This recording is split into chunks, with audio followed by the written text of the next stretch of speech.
Le fil d'acier recouvert de nylon, qu'on appelle aussi Tiger Tail, est en fait un fil qui est composé de plein de petits fils d'acier ou d'acier inoxydable qui sont tous twistés ensemble et qui sont recouverts d'une gaine de plastique ou de caoutchouc sur lesquels on va venir écraser les perles à écraser, puis c'est ça qui va faire que ça va tenir.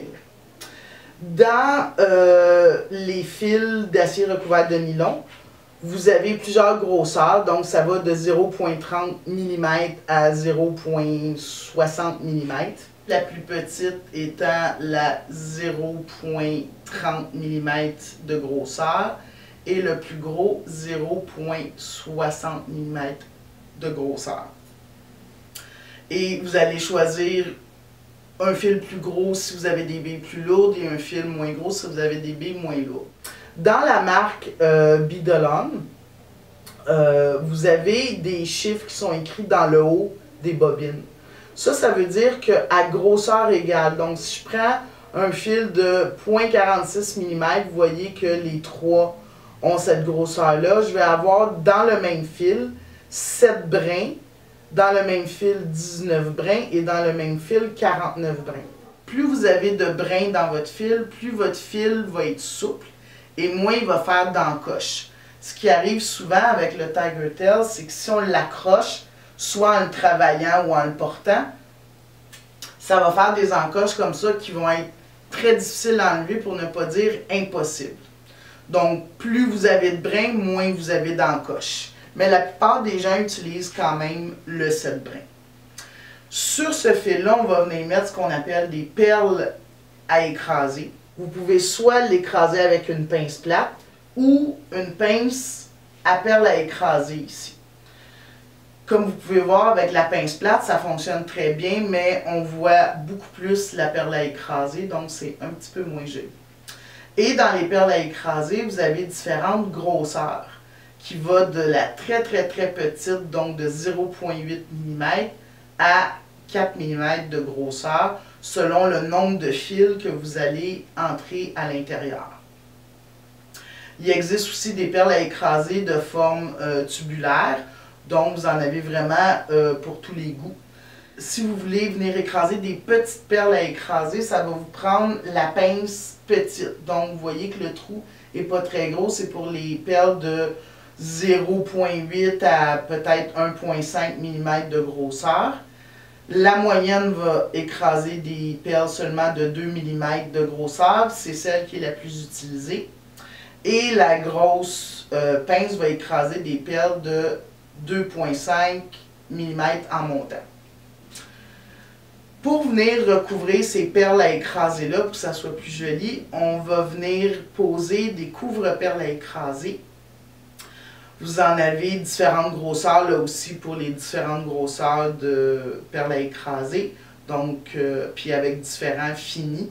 Puis comme vous pouvez voir, ça donne l'impression d'avoir une petite bille sur notre fil, donc on ne voit plus la perle à écraser. On a aussi ce qu'on appelle les cache-nœuds. Cache-nœud, on va finir notre fil de bijoux par une perle à écraser. Et le cache-nœud va venir recouvrir cette perle-là, on va venir le refermer, mettre un anneau et mettre un fermoir. Vous en avez aussi des cache-nœuds qui sont à crochet. Donc, vous venez directement poser votre fermoir sur le crochet et vous le refermez ensuite. Les tubes perles à écraser sont des connecteurs très fins, très subtils. Ils ne prennent pas beaucoup de place. Vous en avez à trous comme ça, de différentes grandeurs, où vous pouvez venir rentrer un anneau et un fermoir ou un crochet à boucle d'oreille. Et vous avez ceux à œillet. Donc, si vous voulez venir rentrer quelque chose de plus gros, on va vous conseiller plus ceux-là ici. Dans tout ce que je viens de nommer, on peut tout faire avec de l'argent sterling ou de l'or rempli. Donc, perles à écraser, couvre-perles à écraser, cache-nœuds et tubes perles à écraser, vous allez les avoir en argent sterling. Et dans le cas de l'or rempli, vous allez avoir les cache-nœuds et les perles à écraser en or rempli.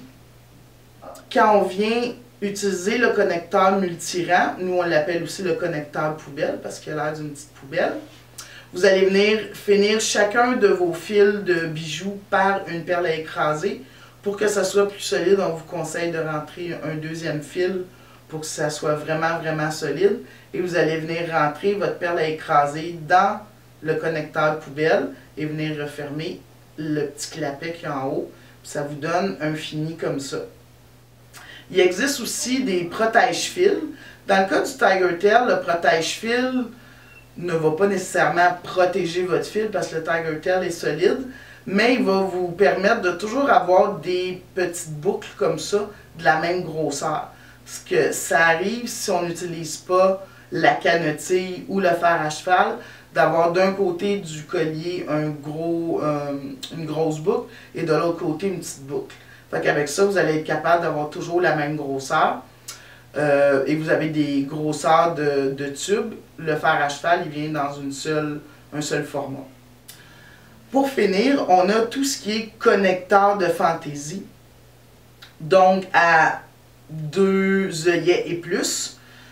Je vous ai fait un exemple ici d'un bijou qui pourrait être terminé par un connecteur. Donc, souvent, on met un connecteur de chaque côté, un anneau et votre fermoir comme ça. Vous en avez un exemple ici de collier qui est fait avec des connecteurs. Puis comme vous pouvez voir, la personne qui le fait n'a pas nécessairement utilisé chacun des œillets.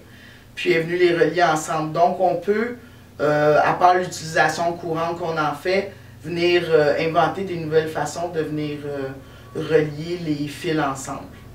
Les colliers en Tiger Tail, vous pouvez les faire à 1 rang ou à 10 rangs si vous voulez. Maintenant que vous savez tout ce qui existe, vous allez pouvoir choisir de façon plus judicieuse ce que vous avez à utiliser. Si vous n'avez qu'un seul fil, vous allez utiliser des cache-nœuds. Si vous avez plusieurs fils, mais que vous voulez une finition discrète, ça peut être les tubes à écraser. Puis si vous avez plusieurs fils, mais que vous voulez une finition un peu moins discrète, plus habillée, bien, ça peut être les connecteurs de fantaisie.